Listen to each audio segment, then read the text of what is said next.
Welcome to the Deep Dive. This is where we give you that shortcut to being, well, genuinely well-informed. Exactly. We take all sorts of sources, news, reports, even personal stories, and we boil them down. We find the key insights, the stuff that really matters. Our whole mission is to give you more than just facts. It's about that deeper understanding, maybe connecting some dots you hadn't thought about. And hopefully have a little fun, too. Yeah, and I think that's what makes these deep dives so valuable. We're not just, repeating headlines. Right. We're trying to link things together, find those patterns, those so what moments that might actually shift how you see things. It's about getting that fresh perspective. Okay, let's jump right in then. We have to start with something impacting, well, millions right now. This weather and flooding crisis. Yeah, it's incredibly widespread. Over 60 million Americans under heat or flood alerts. We're seeing emergency rescues, rapidly rising water. And now, new threats are popping up. Damaging winds, hail, more heavy rain. And the meteorology behind it is pretty striking. There's this persistent flow, almost like an atmospheric river, just constantly pulling moisture up from the Gulf. From the Gulf. Okay. Yeah, straight into the Midwest, the Mid-Atlantic. And this just feeds these storms, creates the potential for record rain, widespread flooding. It's happening fast. And the impacts are already clear. Oh, definitely. Yeah. We've seen really dangerous videos out of D.C. That Silver Spring metro station, water just gushing from a hydrant. Wow. Hazardous driving in Iowa, submerged roads near D.C. and Bethesda and Chevy Chase, cleanup efforts starting in Richmond, Virginia, and quite a few emergency rescues needed in North Carolina, Florida. I saw that Maryland footage, a man being helped from his car, water knee-deep. Exactly. And while Texas had those terrible floods earlier, over 130 deaths, sadly their missing count is down now, thankfully, to 3. And they seem to be spared this current round, mostly. But looking ahead, central Illinois. That sounds serious. It does. South of Springfield, they're looking at a level 3 out of 4 risk for flash floods. That could mean, 3, maybe 4 inches of rain per hour. Per hour? That's incredible. Yeah, with potential totals of 4 to 8 inches, maybe more after multiple rounds. And these storms stretch down into Kentucky, West Virginia, too. It really makes you think about, infrastructure and climate resilience. Absolutely. Okay, so from these huge, sort of uncontrollable climate forces, let's shift to something very different, but equally jarring. An urban incident in Los Angeles. Right, a really sudden, violent event. A driver plowing into a crowd outside a nightclub, at least 30 people injured. Yeah, it's a complex and, frankly, frightening situation. Police arrested a 29-year-old Fernando Ramirez, assault with a deadly weapon. What happened exactly? Well, reports say at closing time, his car just rammed into the crowd outside this East Hollywood club. Hit a food cart, a light standard. And then? Chaos, basically. Bystanders apparently pulled him out of the car, attacked him. And then police say someone in that group actually shot him. Shot the driver. Shot the driver, yeah. And then fled. So now there's a manhunt for that shooter, too. Unbelievable. Any fatalities? Miraculously, no fatalities reported. But one woman is still in critical condition. It was declared a mass casualty incident. Over 100 first responders were there. Wow. Motive. Still unclear. Police are investigating, considering if alcohol was a factor. But it raises so many questions, doesn't it? Yeah. About safety, crowd reactions, vigilantism almost. Definitely. Okay, let's broaden our view now. Look globally. Syria. Things seem to be flaring up again pretty intensely there. Yeah, it's described as the most intense violence since the Assad regime fell, which really shows how fragile things still are 8 months later. Where is this happening? Mainly in the city of Soweto. Yeah. Intense fighting between Arab tribal fighters and Druze militias. And the reports are horrific massacres, executions, homes burned, nearly 1,000 reported dead, many civilians. Just terrible. And other countries getting involved. Yes, that complicated things. Israel bombed Damascus and Syrian government forces. They claimed it was to protect the Druze, but it seems to have worsened the fighting. It led to a strong rebuke from the U.S. Secretary of State Marco Rubio, basically said Syria's government needs to step up and use its own forces to stop the killing. So where does it stand now? Reports today suggest some calm is being restored, but, it's a stark reminder Syria could easily slide back into chaos. It really highlights the tightrope international powers are walking there. A really precarious situation. Okay, turning from these immediate crises. There's a quieter but deeply concerning trend emerging in public health. Ah, yes, the rise in certain cancers. Specifically gastrointestinal cancers. Globally, and particularly affecting younger adults under 50, it's being called a concerning rise. The numbers are pretty sobering when you look at the data. A recent 10-year study, well, it found colorectal cancer rates went up 3.4% annually in U.S. adults under 40. Annually. Yeah.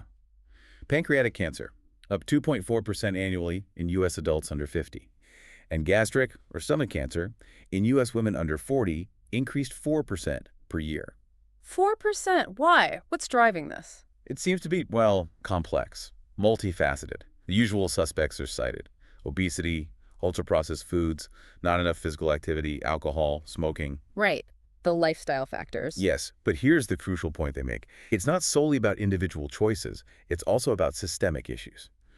Access to healthy food, safe places to exercise affordably, even having the time to prioritize health. That's a really important distinction. So it's not just about telling people to eat better. Exactly. Though, of course, there are things individuals can do to lower risk.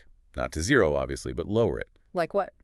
Well, fiber is key. Fiber-rich diets, things like cruciferous vegetables, leafy greens. One study showed just 10 grams of dietary fiber a day was linked to about a 10% lower risk of colorectal cancer. Okay, 10 grams. And what about things to avoid? Red meats, processed foods. The World Health Organization actually classifies those as carcinogens, so limiting them is definitely recommended. Makes sense. But beyond diet. Early detection, that's absolutely vital. And here's a worrying stat. Less than 65% of adults go for their annual routine checkups. Less than 2/3. That's low. It is. And those visits are often where things get caught early. So the message is, talk to your doctor. If you have symptoms, chronic stomach pain, changes in bowel habits, anything persistent, mention it. Don't ignore it. Don't ignore it, and initiate those screening conversations.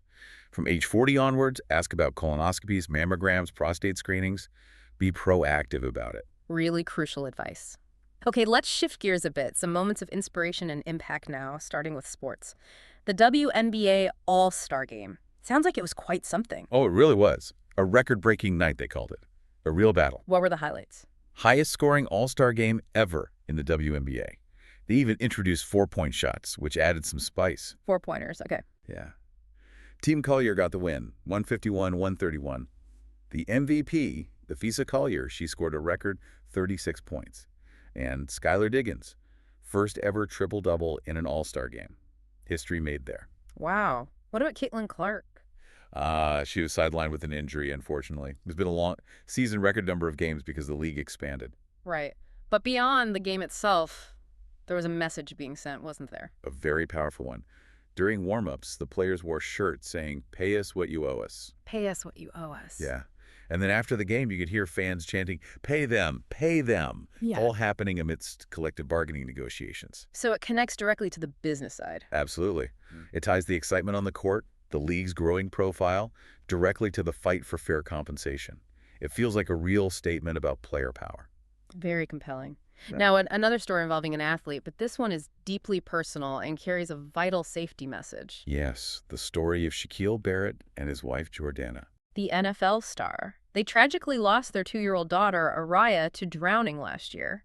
And now, ahead of National Drowning Prevention Day, they're sharing their story. They are. And they're sharing these incredibly important nuggets of advice, things they just wish they'd known. Like what? What are they emphasizing? Several things. They didn't have a protective gate around their pool. That's a big one. They had door sensors, but like many people, they turned them off because they got annoying. Oh, wow. I can see how that happens. Right. And they also warned about flotation devices, life vests, how they can give kids a false sense of security, make them think they can swim when they can't. So what do they advocate for now? ISR, infant self-rescue. Teaching kids survival swimming skills, how to react if they fall in unexpectedly. And they stress a really crucial statistic. Which is? Close to 70% of drownings involving young children happen during non-swim times. 70%. Not when they're actually supposed to be swimming. Exactly. Which means you have to prepare for that worst-case scenario. Have layers of protection fences, alarms, supervision, and the skills. Another simple tip they shared. Put away all the pool toys when you're done swimming. Don't leave anything that might attract a child back to the water. Such practical, life-saving advice. And they're doing more than just talking, right? They are. They started the Array of Hope Foundation. It offers donations for swim lessons. And they've partnered with a swim school in Tampa, Watermelon Swim, to help families who maybe can't afford lessons or don't have easy access. That's amazing. Turning unimaginable grief into something so impactful. Truly. Okay, staying with safety, but shifting to the entertainment world. Concerts. There have been a couple of slightly scary moments recently. Katy Perry. Yeah, that midair malfunction, Yeah. as some called it. She was on this giant butterfly prop high above the crowd in San Francisco, and it apparently started to lower unexpectedly or wobble. That sounds terrifying. Must have been. You could see her stop singing, look up the cables. And apparently, it wasn't her first issue. She had a similar stumble in Australia recently. And it's not just her. No, it seems like a few big stars have had glitches with these elaborate flying stunts lately. Beyoncé's flying car tilted midair in Houston. Chris Brown got stuck hanging from wires in Newark. So, are these things unsafe? Well, the organizers always stress they're meticulously planned. Harnesses, trained rigging crews, lots of safety checks. But Friday's scare with Katy Perry. It's definitely a reminder, isn't it? Even the best systems aren't foolproof. It raises questions about safety for the performers, obviously, but also for the fans below. Yeah, you have to wonder. Okay, let's pivot now to some perhaps lighter, but definitely viral moments and insights into how we live. That KissCam CEO. Ah, yes. The CEO of Astronomer Andy Byron, caught on the Kiss Cam at a Coldplay concert, canoodling with someone who wasn't his wife. And it went viral. Massively viral. And it ended up costing him his job. The company put out a statement, something like, "Our leaders are expected to set the standard." That standard was not met. He resigned shortly after. Wow. Just from a KissCam moment. Yeah. It became a huge social media thing, memes everywhere.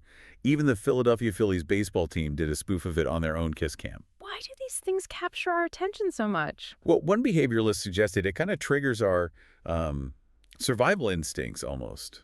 We see it and wonder, gosh, what would I do in that situation? It's a voyeuristic, maybe. Plus, it highlights that blurring line between public and private life now, especially for figures in leadership roles. Fascinating. Okay, speaking of human behavior, let's dip into our own group chat for some quick relatable facts that popped up. Yeah, some interesting little tidbits. First off, sleep science. Ever find it harder to sleep when your partner's away? Definitely. Always assumed it was just habit. Well, there might be science to it. Yeah. Your nervous system might actually stay slightly more alert, subconsciously. Our brains apparently help regulate each other's stress and emotions, even during sleep. A study back in 2020 found sleeping with a partner was linked to more REM sleep, fewer awakenings, better quality sleep, basically. Interesting. Okay, what else? Something from former President Obama. On Michelle Obama's podcast, he mentioned he thought he might have had a harder time raising a son. Really? Why? He suggested he might have been more judgmental, perhaps projecting his own experiences or expectations more. It's quite introspective, isn't it? Shows how much our own upbringing, our family of origins, influences how we parent. That's deep. Yeah. And very honest. One more. Just a fun one, tied to World Emoji Day recently. A study showed that using emojis can actually boost relationships, make people feel more connected emotionally. Okay, I can see that. But here's the generational aha moment. The skull emoji. Right. Means danger, death. To older generations, yes, literal death or danger. But to Gen Z, it means I'm dead laughing.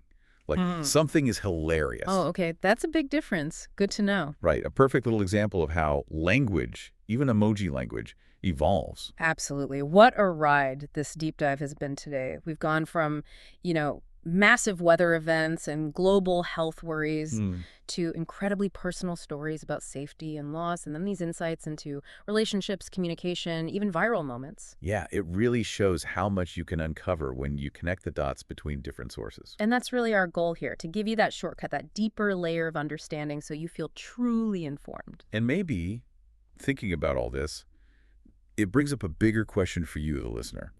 In this flood of information we all face, how do you figure out what really matters? And more than that, how do you take these insights, whether it's about health, safety, communication, global events, and actually apply them? How can they help you grow or just understand the world a little better? Yeah. What stood out most to you today? What thread are you going to pull on next after hearing all this? Something to think about.